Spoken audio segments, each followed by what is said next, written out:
हिंदी साहित्य संपूर्ण घटना चक्र क्विक रिवीजन विद आरती शर्मा। दोस्तों, आपको मेरा चैनल पसंद आए तो इसे शेयर करें, लाइक करें, सब्सक्राइब करें।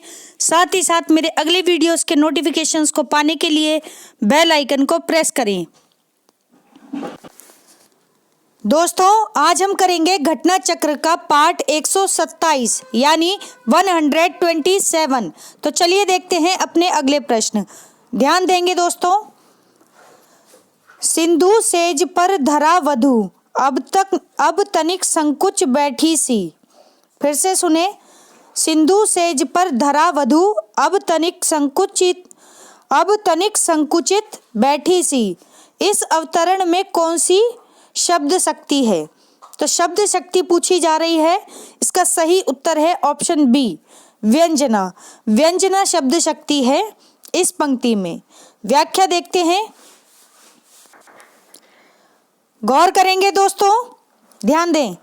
अभिधा और लक्षणा के द्वारा अपने अर्थ का बोध कराकर विरत हो जाने पर जिस शब्द और अर्थ की शक्ति के द्वारा कवि के अभिप्रेत अर्थ की प्रतीति होती है उसे व्यंजना कहते हैं। फिर से सुने। अभिधा और लक्षणा के द्वारा अपने अर्थ का बोध कराकर विरत हो जाने पर जिस शब्द और अर्थ की शक्ति के द्वारा कवि के अभिप्रेत अर्थ की प्रतीति होती है उसे व्यंजना कहते हैं। व्यंजित अर्थ को व्यंग्यार्थ अथवा ध्वन्वर्थ भी कहा जाता है। ठीक है, व्यंजित अर्थ को व्यंग्यार्थ अथवा ध्वन्वर्थ भी कहा जाता है। प्रस्तुत पंक्ति में व्यंजना शब्द शक्ति है। कौन सी शब्द शक्ति है? व्यंजना शब्द शक्ति है। ठीक है, आगे देखें। इसमें सिंधु और धरा के लिए क्रमशः सेज और वधु के बिंब प्रस्तुत हुए हैं। ठीक है, आगे देखें। इनमें प्रमुख बिंब वधु का है और सेज का बिंब उसका अंग मात्र है। प्रमुख बिंब वधु का है और सेज का बिंब उसका अंग मात्र है। कवि ने वधु के बिंब को ही उभारने का विशेष प्रयास किया है। ठीक है। तनिक संकुचित बैठी सी। इस विशेषण की सहायता से, किसकी सहायता से? इस विशेषण की सहायता से उसकी मुद्रा को साकार किया गया है। ठीक है, तो ध्यान रखें, ये व्याख्या है प्रस्तुत पंक्ति की। अगला प्रश्न है, ध्यान दें। जब सिंह तलवार लेकर उतरा तो गीदड़ भाग गए। जब सिंह तलवार लेकर उतरा तो गीदड़ भाग गए। इस वाक्य में कौन सी शब्द शक्ति है? तो इसका सही उत्तर है ऑप्शन बी, लक्षणा। लक्षणा शब्द शक्ति है इस वाक्य में। व्याख्या देखते हैं, ध्यान देंगे दोस्तों। उपर्युक्त वाक्य में लक्षणा शब्द शक्ति है। लक्षणा शब्द शक्ति है। इसका अर्थ है जब सिंह यानी वीर तलवार लेकर उतरा तो गीदड़ यानी कायर भाग गए। ठीक है, यहाँ सिंह का लक्षण वीर में और गीदड़ के लक्षण कायर से है। ठीक है, तो ध्यान रखें दोस्तों। जब सिंह तलवार लेकर उतरा तो गीदड़ भाग गए। इस पंक्ति में सिंह यानी वीर और गीदड़ यानी कायर, इसमें लक्षण है। ठीक है, कायर और वीर क्या है? लक्षण है। तो ध्यान रखें दोस्तों।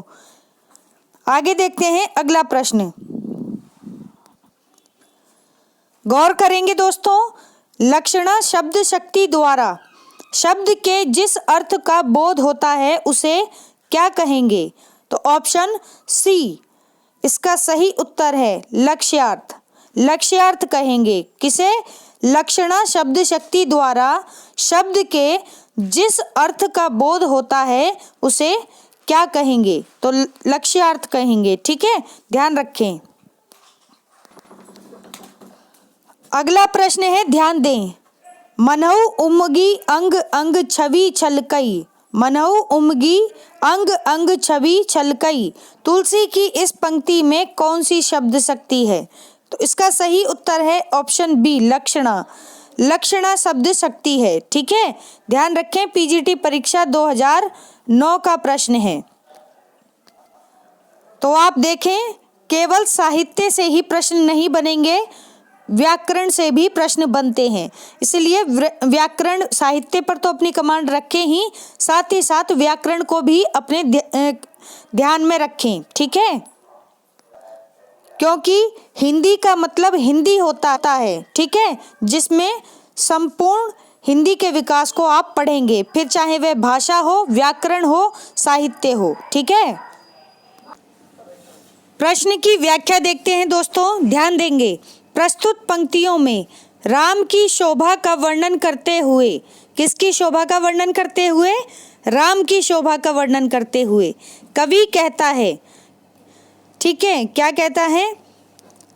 राम की शोभा का वर्णन करते हुए कवि कहता है, इस छलकई शब्द में कितनी शक्ति है।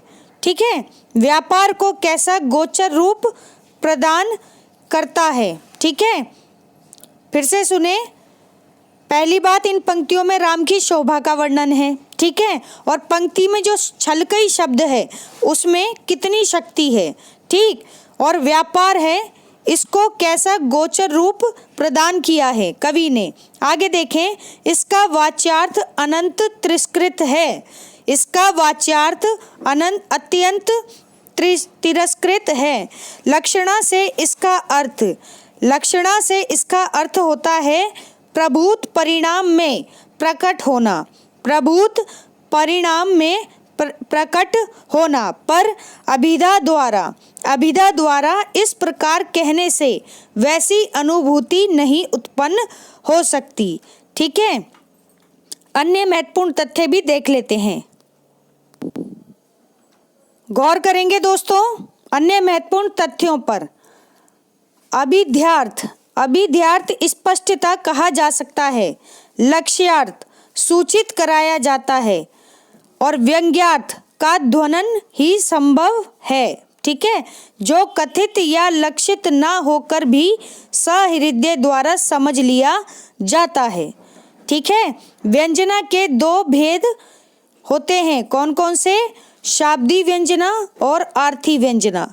ठीक है, तो व्यंजना के भी दो भेद हैं, शाब्दी व्यंजना और आर्थी व्यंजना।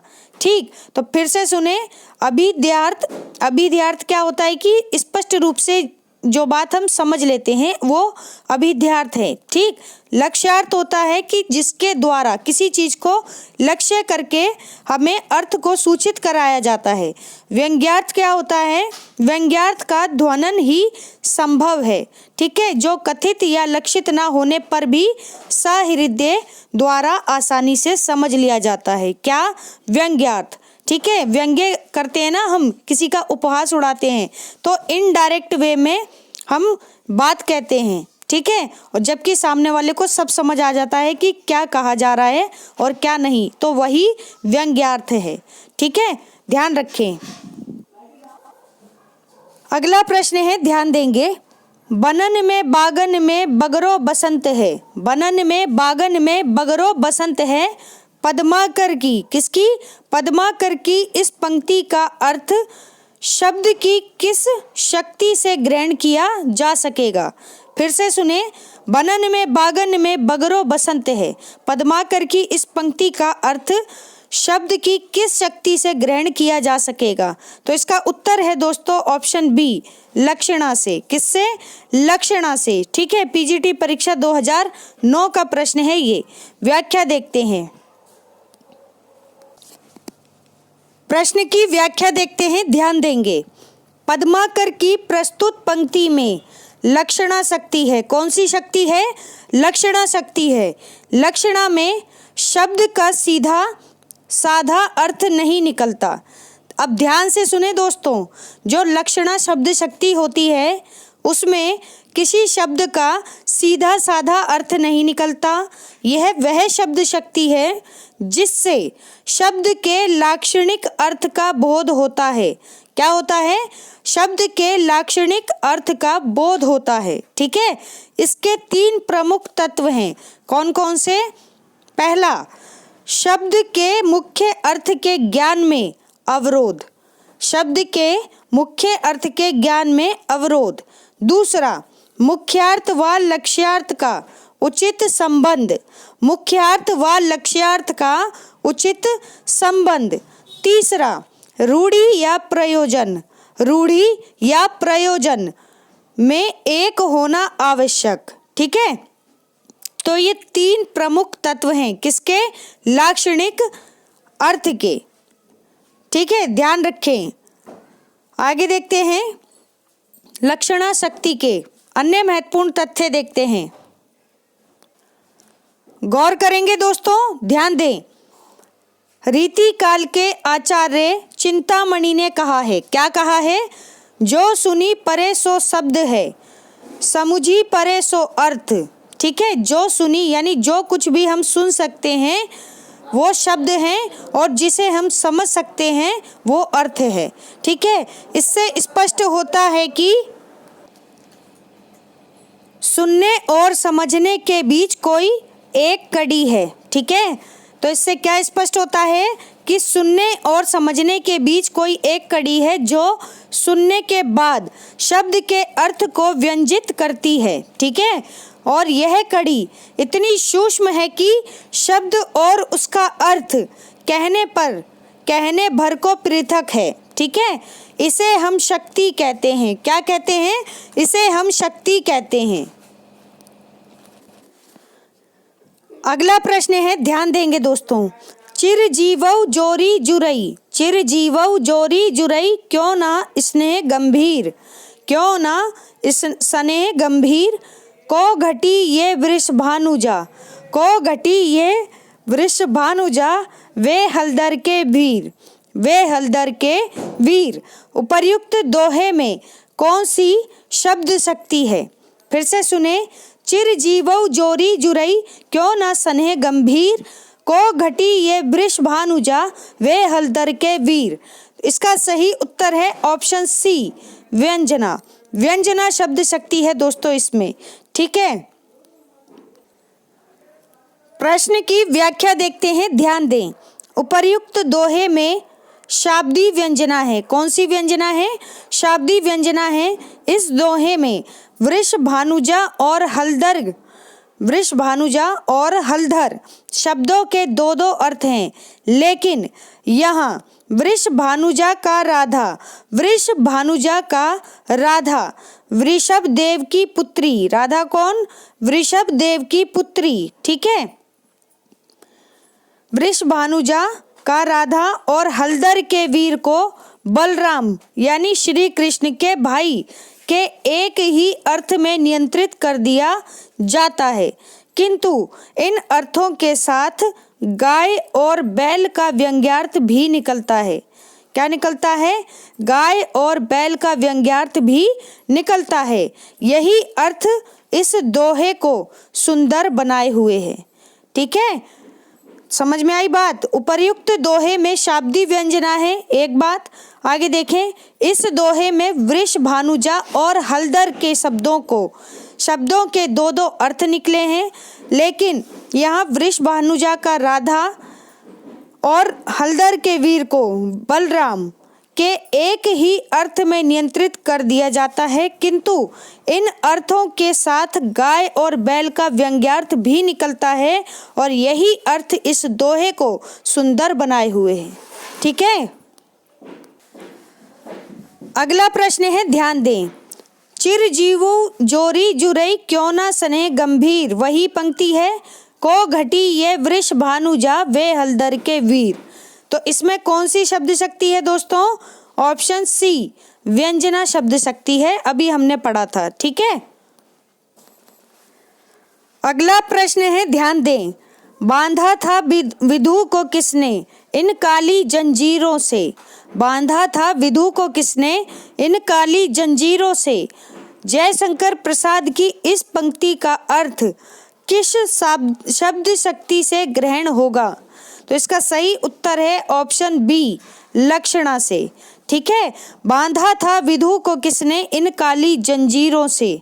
ठीक है, तो किसने किसने शब्द आ रहा है, ठीक है, स्पष्ट नहीं है। तो देखो लक्षणा शब्द शक्ति है, ठीक है। इसमें पीजीटी परीक्षा 2009 का प्रश्न है ये। व्याख्या देखते हैं, गौर करेंगे दोस्तों। जयशंकर प्रसाद की प्रस्तुत काव्य पंक्ति में लक्षणा शब्द शक्ति है। कौन सी लक्षणा शब्द शक्ति है?